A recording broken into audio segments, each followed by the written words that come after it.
بسم الله الرحمن الرحيم. ياسين والقرآن الحكيم إنك لمن المرسلين على صراط مستقيم تنزيل العزيز الرحيم لتنذر قوما ما أنذر آباؤهم فهم غافلون لقد حق القول على أكثرهم فهم لا يؤمنون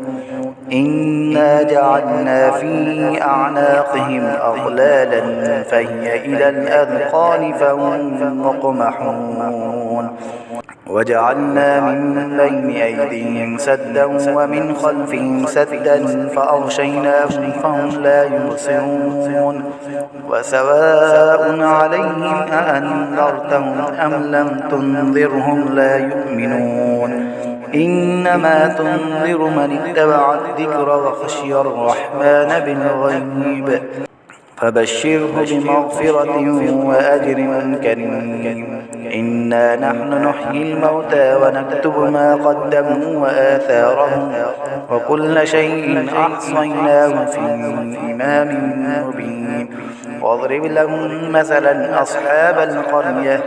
إذ جاءها المرسلون إذ أرسلنا إليهم اثنين فكذبوهما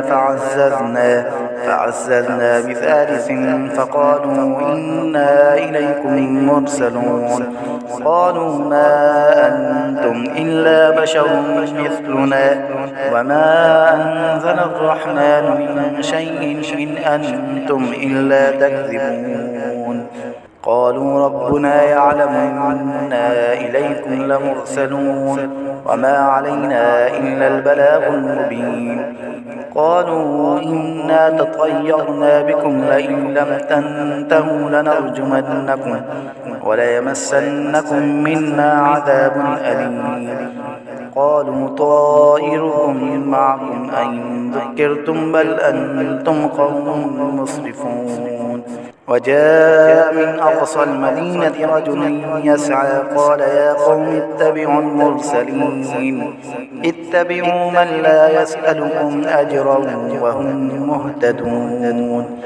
وما لي لا أعبد الذي فطرني وإليه ترجعون أأتخذ من دونه آلهة إن يردني الرحمن بضر لا تغن عني شفاعتهم شيئا ولا ينقذون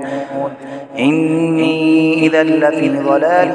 مبين إني آمنت بربكم فاسمعون